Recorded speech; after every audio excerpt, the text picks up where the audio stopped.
Untold centuries ago, the sundial and the wind vane was invented. Since then, man has spent millions of hours and billions of dollars on the scientific forecasting of the weather. No matter how he tries to figure it out, though, scientifically or just using the old farmer's almanac, some things just defy analysis. Man's come up with all kinds of theories and formulas, though, to forecasting the weather. No matter what you call it, it still comes out as the applied chaotic theory. And I quote, "In every given, there's a finite amount of chaos. Take wind forecasting, for example. It's next to impossible, except for a couple of places on the planet. One of them is steeped in ancient northwestern Indian legend. It's called the wind spirit.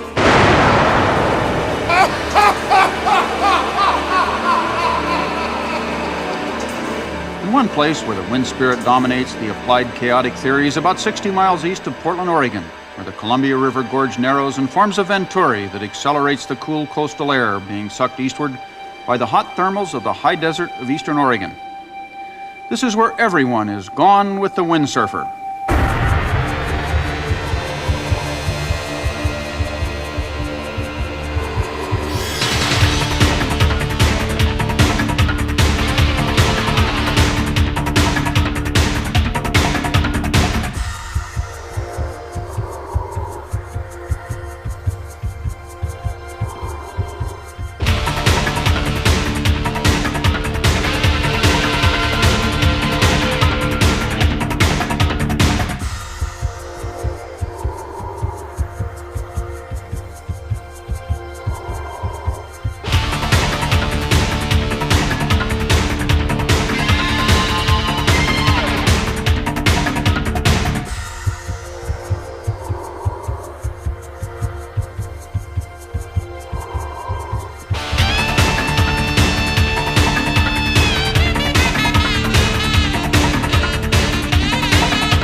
Eons ago, when great geological upheavals created the Columbia River Gorge, it was as though some unseen force already knew that someday, someone, somewhere would invent the windsurfer. If you pay attention, you can see the wind spirit as it moves up the Columbia River, spreading its rough blanket of anticipation for the people who come here from all over the world, because the gorge comes close to disproving the applied chaotic wind theory.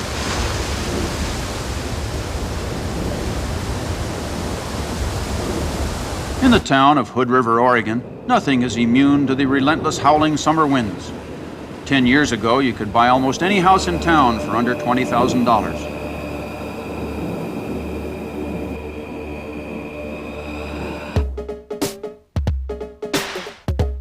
And now the wind spirit is everywhere and the boom is on. People are moving here to try and earn a living working part-time while sailing most of the time. To sail at the gorge, all you need is a car, a sleeping bag, your sailing gear, no airplane tickets, nothing else except your father's credit card. Must be some of them champion sailor fellows with all that stuff. Yes, the gorge has changed in a decade. Hood River used to be just a truck stop with a lot of empty buildings for rent. To a tourist, it looks like the chaotic theory at its worst. buy any kind of grub you want, but no grits.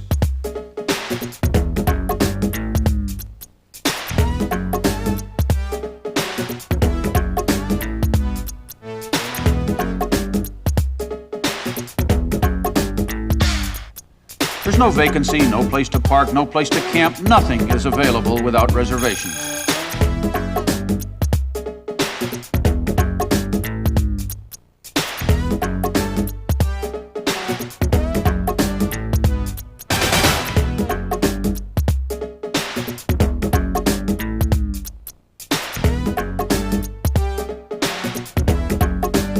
Some people even run their business out of a van, if you can afford a van. Like the Earthboard manufacturing team.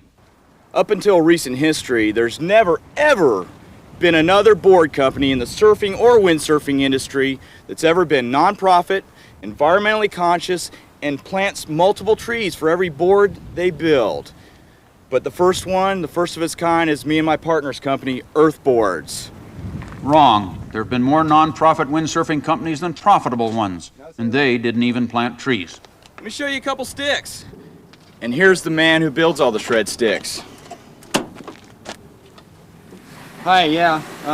We like to build boards. I do. I've been doing it a long time, and I like the aspect of it. It's a good, fun sport. But right now, we're using chemicals and stuff, and we think there's natural stuff that can help us out in building these boards. So why don't you give a word on it, Greg? Yeah, until we can get to that point, we're doing research and development all the time. We're doing things like recycling the foam dust, recycling the acetone. All the air that leaves our shop, it goes through a gnarly charcoal filter, so it's all clean, nice, clean air. And we're also planting some else.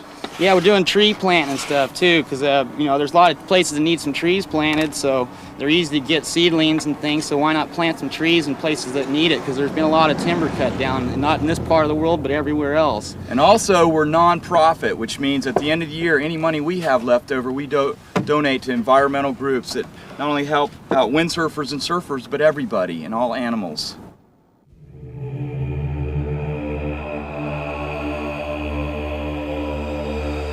You can say what you want about the applied chaotic theory, but those that believe that the wind spirit lives get all of the good parking places at all of the best sailing spots. So when the wind is just right for your 4.0 and the waves at Swell City are perfect, the local ladies are gone with their windsurfers.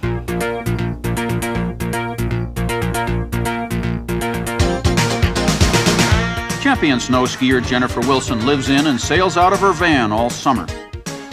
Ski clothing designer Kay Kuchera sews all winter so she can sail all summer. Patrice Dubnik's from Saskatchewan, who lives at the gorge in a trailer, supports herself as a gardener while she sails about 135 days a year.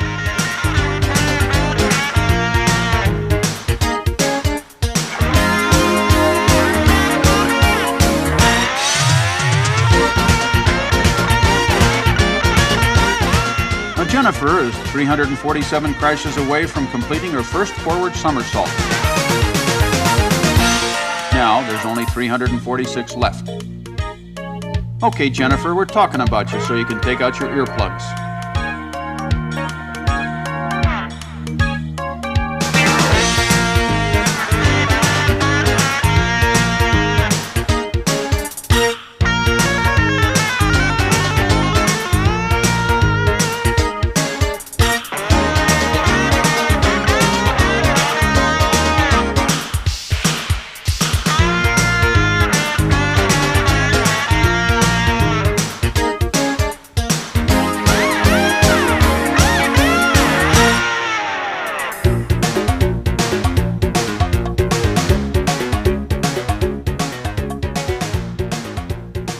The applied chaotic theory is best demonstrated when these ladies sail right by the men. It's chaotic because the same wind tools are available to anyone, regardless of age, size, or sex.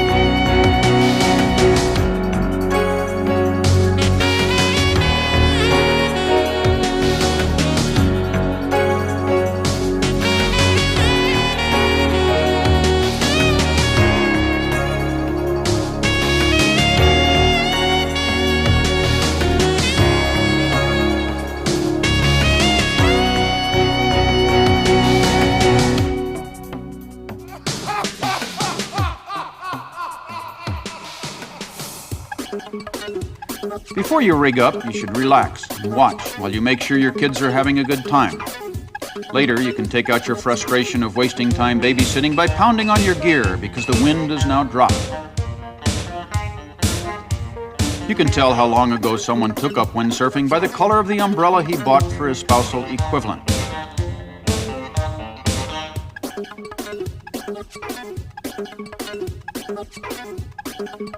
And your yuppie hot car is wrong for sailing. If you get here early, you can use the grass to rig, and then you can direct your mother so she'll video your every move. You should always eat before you sail. Eat a lot, you look just like your fat father. The road to learning a duck jibe is paved with dumb-looking contraptions. Others on the duck jibe road try yoga and toenail cutting.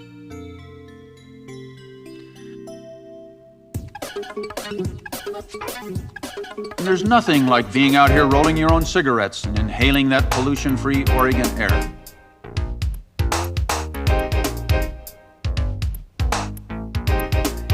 Bob Giro grew up near the Love Canal in New York, and he spent his youth as the leader of a motorcycle gang.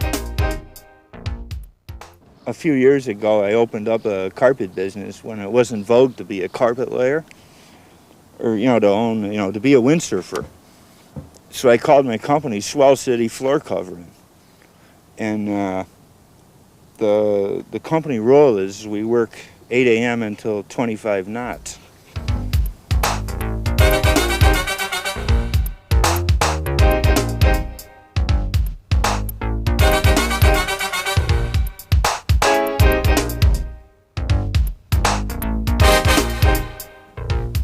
All the younger hotshots, they come to town looking to get sponsored by some of the sail companies and board companies so they can get equipment a lot cheaper, and then be a team rider. That's a real status symbol around here.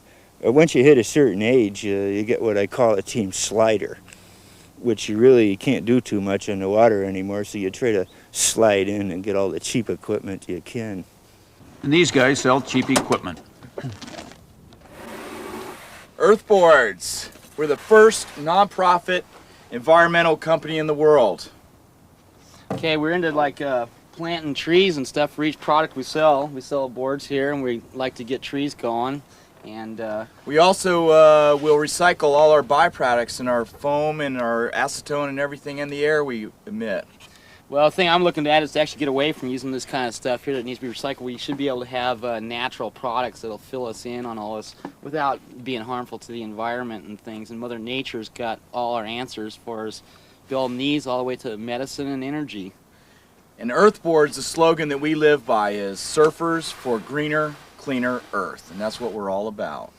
Yeah, because this is one planet we've got, and we've got to take care of her. And she can give us all we need. Fun things like windsurfing and surfing and everything else, all our power. So we got to take care of this one planet we've got here. And remember, save waves wherever you're at.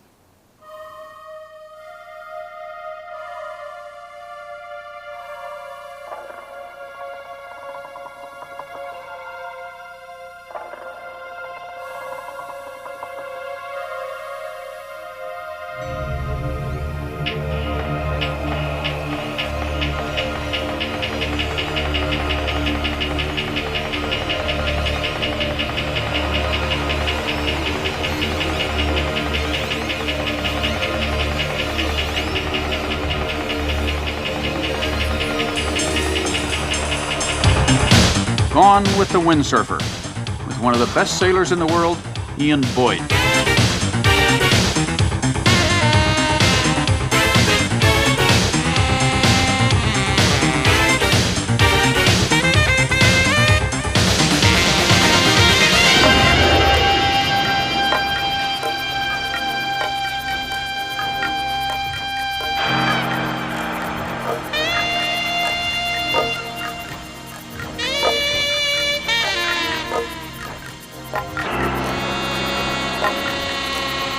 Ian started sailing when he was only about 8 years old and can do tricks that I can't even describe.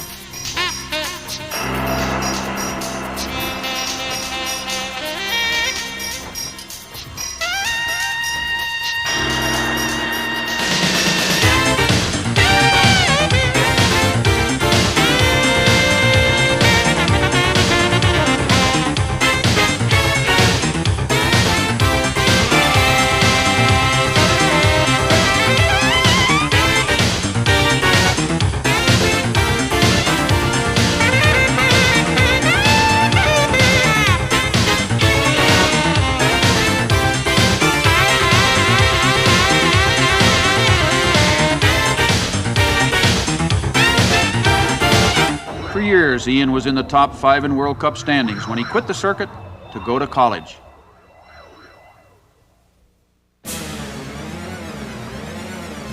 Meanwhile, back at the Bozo Beach Sailing School, the private instructor guru has you tied to a rope to haul you back to reality. That is, after you've been through the simulator grinder.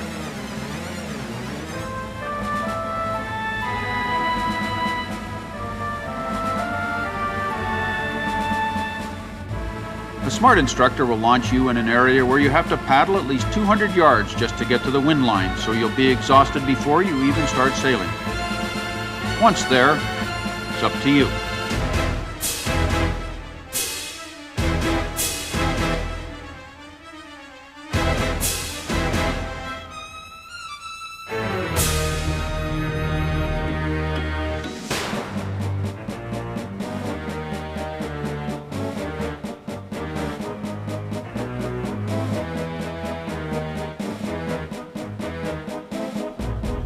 In your first lesson, all you learn is how to carry your sail to and then stagger from the water. Your second lesson teaches you strategic rock bumping. The third lesson, downriver drifting.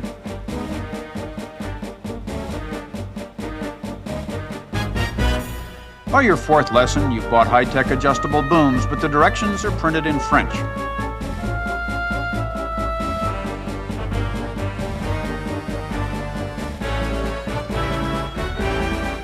And to think, you could be driving a golf cart in a pair of purple pants and a yellow sweater, instead of looking like the before in an exercise commercial. I've had Olympic athletes tell me that their first week of windsurfing is the single most frustrating thing they've ever tried to learn. Meanwhile, back at the Tree Planter nonprofit earthboard company. Yeah, Earthboards. We're the first of our kind nonprofit environmental company. Okay, we like to do things like plant some trees for every product we sell. We also like to recycle all our byproducts. And I think in the future that we have natural replacements that are clean and environmentally friendly products to build things like this to have fun with the planet and just shred with Mother Nature here. Earthboards, remember, surfers for greener, cleaner Earth. And we've all got to be together in this because otherwise Mother Nature won't take care of us. You know it. That's it. Kill it.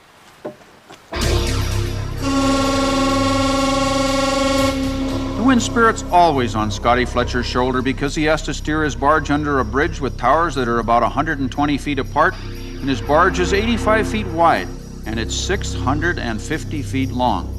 That's wider than and as long as 2 football fields and a couple of end zones. It's 35 feet high and travels almost 9 miles an hour.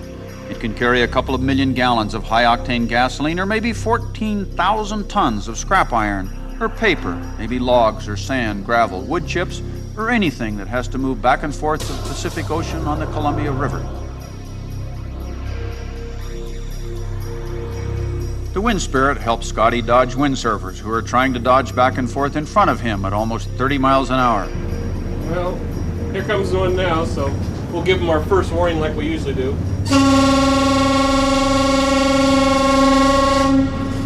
That tends to be the first warning, and as they get a little closer, we end up blowing the whistle again, and the closer they get, the more frantic the whistle gets, and I end up steering right, and he goes left and I go left, or we go right and he goes right, and we start slowing down more, and hopefully we'll go the opposite direction he will. And usually it works out, but there's sometimes that you never know.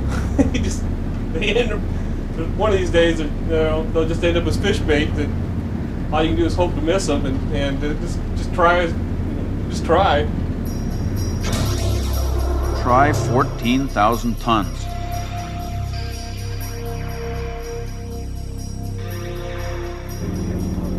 Well, I think they ought to pay a lot more attention to, instead of just trying us to see how close they can come. I think they ought to try to stay away and give us a better chance, because going upstream with a heavy tow, a couple million gallons of diesel or stove oil or gasoline, we can't stop because the barges will break apart. And I'll be damned if I'm going to put a couple million gallons of diesel and gasoline in the river just for some dummy that wants to see how good he is. The guy who's no dummy is Tony Barbieri, alias Sergeant Luke.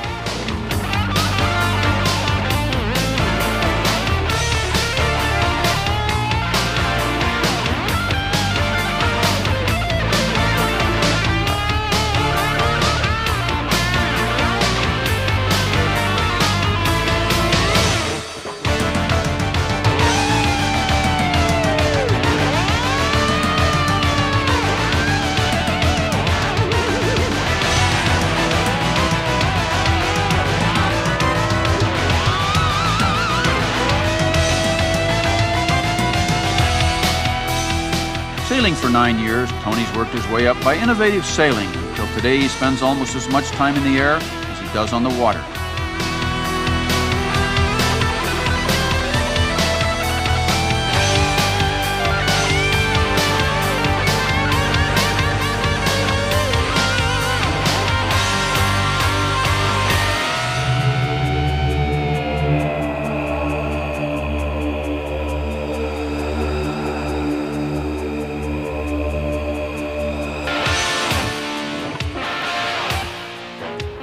When Tony started trying to do forward loops, he landed his first 4. Then he crashed on his next 137 tries.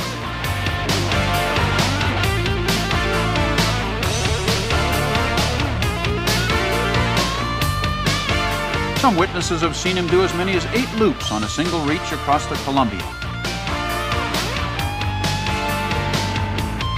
Now when the wind spirit's right, if waves are high enough at Swell City, Tony's been known to pull double forwards. His ambition? Do a triple. But to do that, he'll have to go to Maui to get enough air off of a big wave. Next spring, when the surf's big and the wind will be just right, Tony's already hired his cameraman to film his first triple. In the meantime, back at Bozo Beach. Lester's bought the wetsuit and the board. He's being blown downwind while trying to master the intricacies of the splay-footed steering.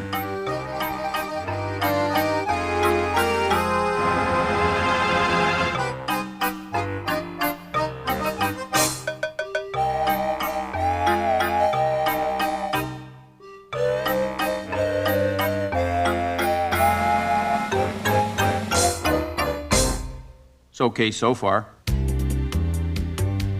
Now comes the hard part, paddling back to where he started. Watch that gooseneck.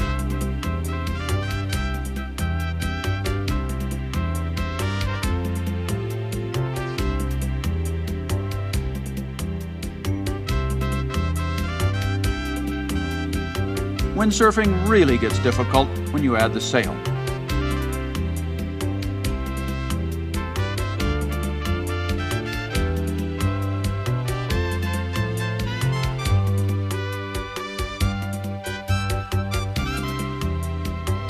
Lester doesn't know how to swim, so he sails in shallow water. He only feels safe when his fin is stuck in the mud.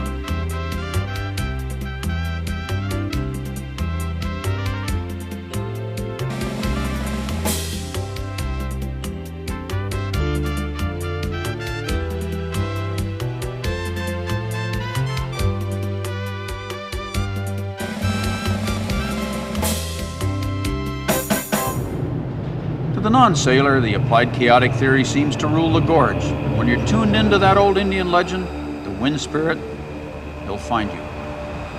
He's a form of energy, a force that you can't see, but you can feel. Tune into him. Spend some time feeling his caresses.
each day, each hour you spend sailing, you become better acquainted with the wind spirit.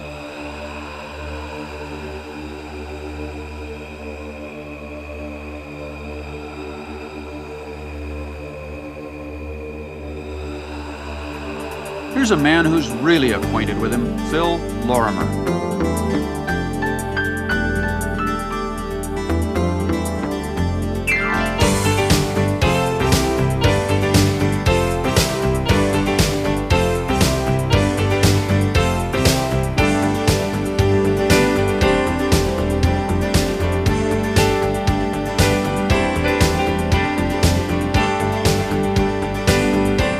In 1975, Phil wasn't paying a lot of attention to how he was driving at about 50 miles an hour when a car swerved in front of him and he crashed his motorcycle.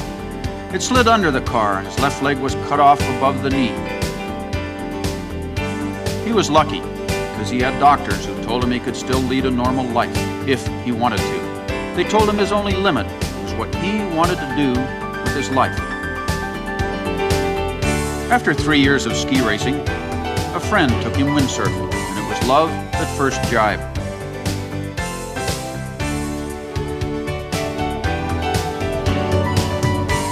It was a longboard on a lake with light winds, and it gave Phil the freedom he lost when he lost his leg. Now, Phil never thought he'd ever sail on a short board, much less do a water start. A water start feels as though you go from being a one-legged frog to becoming Superman in a matter of seconds.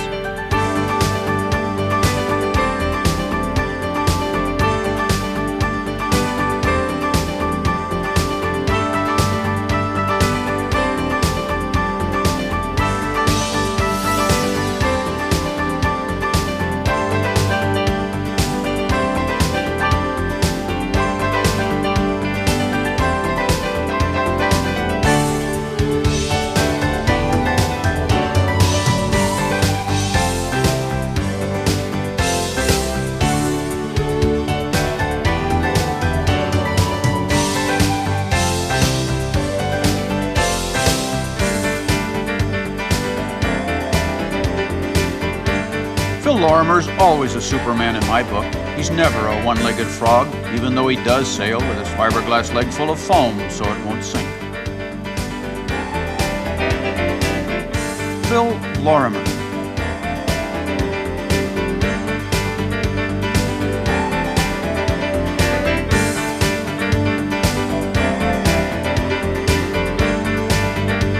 When I ask you, what's the limit of what you want to do with your life?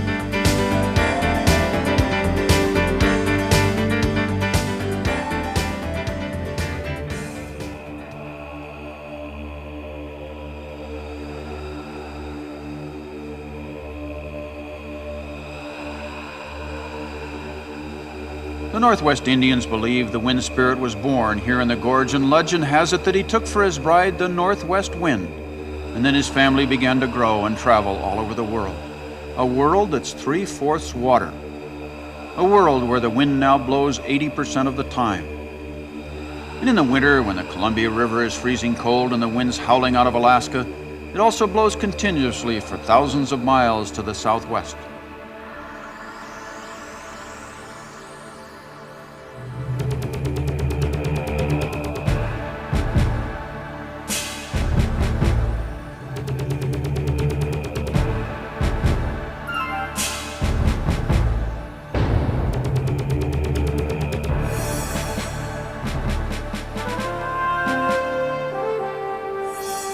With each mile and each hour of its attack against the ocean, it makes the waves rise higher and higher until they crash on the north shore of Maui, Hawaii, with a violence it's hard to believe.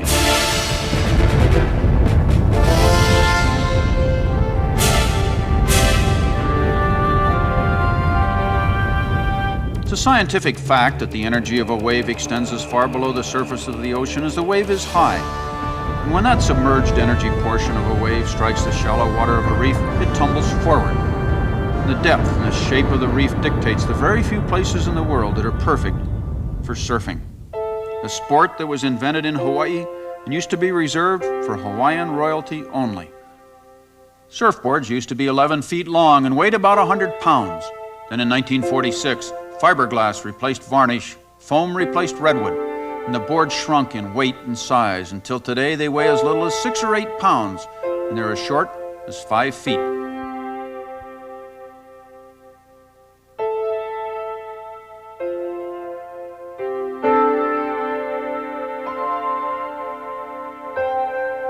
It was here at Ho'okipa, Maui that Mike Waltz first nailed a mast to the nose of a short board and has since become the epicenter of the sport as we know it today.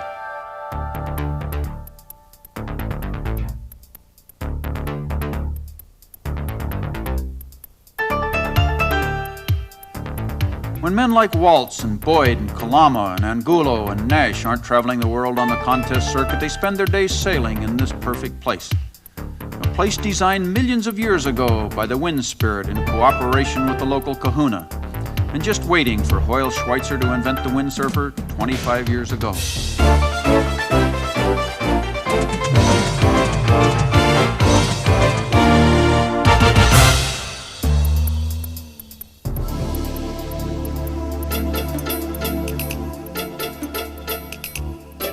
These sailors are as good as the best athletes in the NBA or the NFL.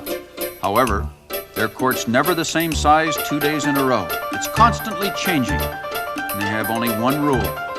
Go for it every time you're in the water. Speed in 30+ mile an hour range.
Last summer, another camera crew was working here, and they kept talking the helicopter pilot into getting lower and lower, until a windsurfer, doing a flip off of a big wave, had the top 3 feet of his mast cut off by the helicopter blade.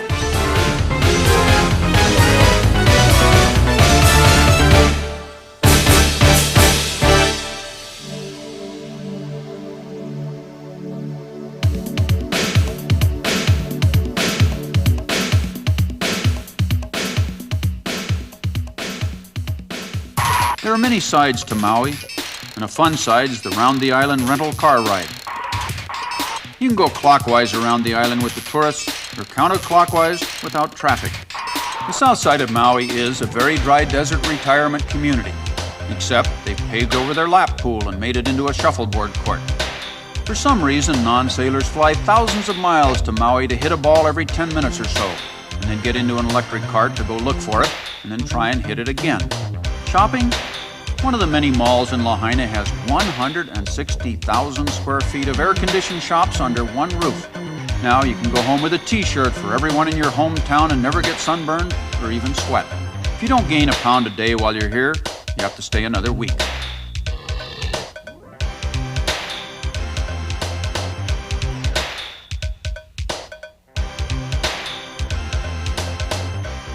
Chances are you'll have a radio in your rented Jeep or convertible that broadcasts the wind and surf report every hour.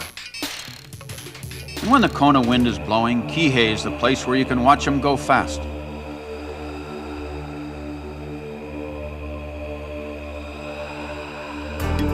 Lisa Newberger, Angie Renfro, Lisa Latarte.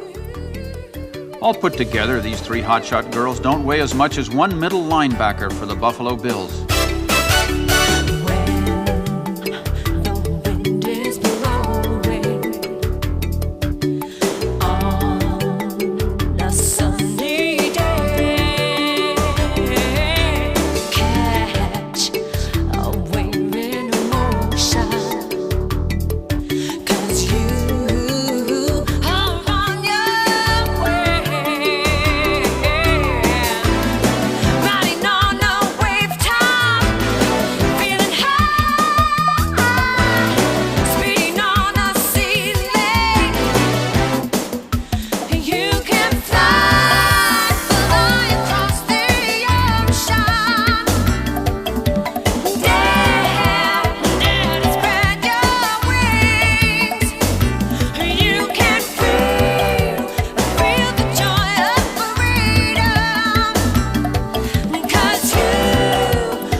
On Maui, the wind spirit usually sleeps late until about 11:30 in the morning. It's part of the arrangement with the local kahuna. That way, the surfers can have the big waves all to themselves at least half the time. Today, there's a renaissance in long boards because the young surfers are getting older and their waistlines increase an inch with each birthday after the age of 30.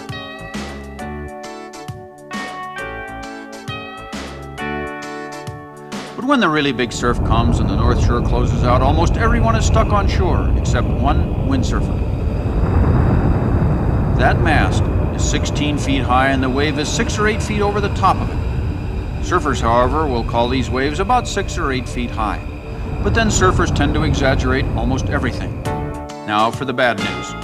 A mistake while riding a wave at Ho'okipa can result in a half-hour-long swim to shore, where the 4 or 5 knot riptides keep you swimming while your gear keeps breaking.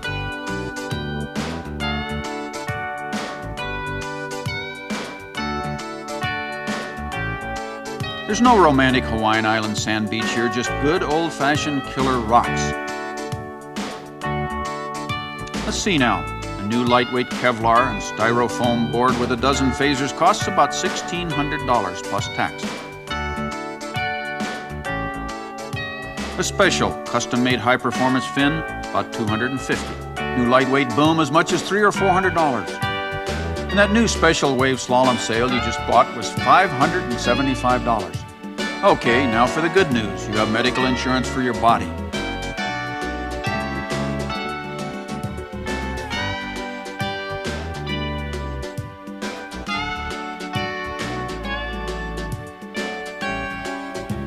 If you wait long enough, the board just might float to you.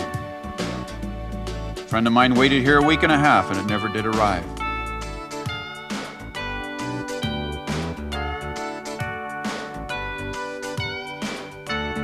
There are guys here who will retrieve your gear for you. Once they retrieve what's left of it, they'll relieve you of 2 or 3 20s before they let you retrieve your gear from them. Fortunately for you, the rocks are about 6 feet high, so you can hunker down between them when a swell hits you. My first time on a reef like this, I landed on a colony of sea urchins and became an endangered species. I wonder what the rental shop is going to say about this guy's stuff.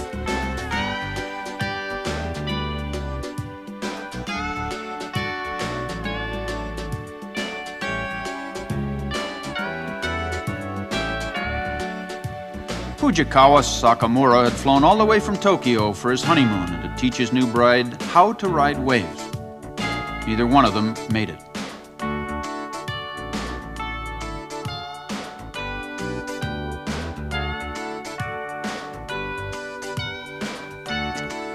tides at Ho'okipa are so strong, they can rip your clothes right off. Told you. And there's more good news. When you finally fly home, you can put all the remains in a duffel bag, and you won't have to pay the $75 extra to ship your board, mast, boom, and sail. If you somehow survive and the wind drops, you can put your gear in your car and go to yet another spot and put on a bigger sail and go high-speed reaching with Phil McGain.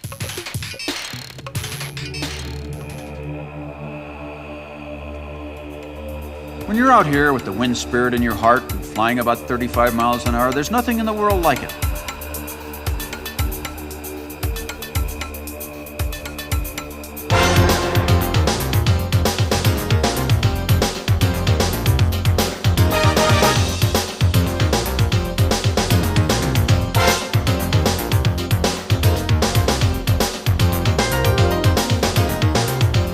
Total freedom. And when you go this fast, you're scared to death. And the wind spirit knows this and will say, okay, let's hit that guy with a stronger puff. Give him another nudge so he has to go even faster. Only 5 years ago, the world speed record was about 30 miles an hour. Last year in France, it was raised to 51.43 miles an hour.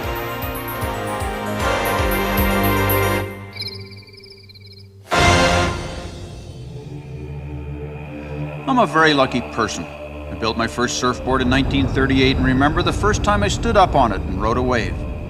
That 11-foot-long surfboard had a spirit all its own. I rented my first windsurfer a dozen or so years ago, and it too had a spirit all its own. A spirit that combined the best of everything I've ever tried to do in my life. But I knew that it had a spirit that could never be completely tamed. It knew no boundaries of gravity, or wind velocity, or snow conditions, or height of waves. The windsurfer was created by the wind spirit for people like you and I. And no matter how much time you spend on your board, there's always 1,000 more things for you to learn. With the wind spirit in your board and in your heart, 3/4 of the world is now your playground. You can never tame it, but you can sure enjoy it.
There's no language barrier here, there's no rules. There's just an understanding courtesy amongst this less than 30-year-old sport. The wind by itself is a quiet spirit. Recognize, though, that it is a spirit. For For many, it's even a religion. Why else would people trade everything they own for a quiver of sails and an airplane ticket to yet another perfect place to sail? A place that's free of pollution, free of crowds or limits of any kind. Your only limit's your own freedom of expression when your telephone answering machine like mine might simply say, "I'm sorry, Warren's gone with the windsurfer and I don't know when he'll be back." When you hear the tone, please leave your message. Your call might or might not be returned if and when he ever comes back.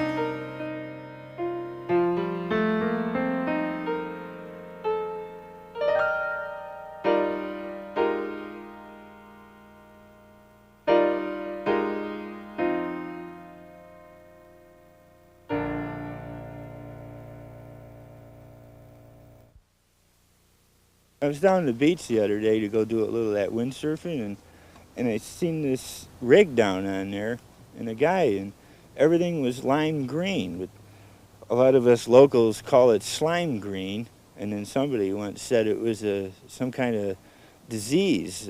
First it started with a foot strap, then it kind of slithered down and got on a mast pad, and then it kind of grew and went up and got on a sail, and then came down and got onto a boom, and then it got onto this poor guy's hand, onto his glove, and then went up his wetsuit and got on his helmet and down on his shoes, and for all you know, he might even have got on his underwear. And I think he had a terminal case of it, this guy. Whew. It was awesome. And I'm colorblind myself, and it scared me. Earthboards, surfers for a greener, cleaner Earth. That's right, because we've only got one Earth. Let's You take know care it. of it. All right. Should I squish it?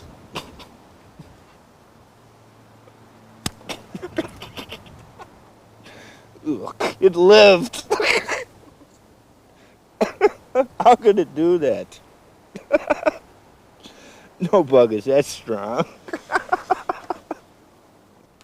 Okay. Our concept, besides just recycling boards and our byproducts, we believe in recycling all the time. Take, for instance, our van here, the recycler van. We got recycled bed here, carpeting, wood, got all out of a dumpster. It's still usable. The racks that hold the boards inside are recycled PVC pipe. The front of the van is a recycled cherry strainer grill. Anything that anybody can use again can be recycled. Recycling is the future. Remember, Earth stands for one thing: environmental awareness rules tomorrow's Homo sapiens. End of discussion. It.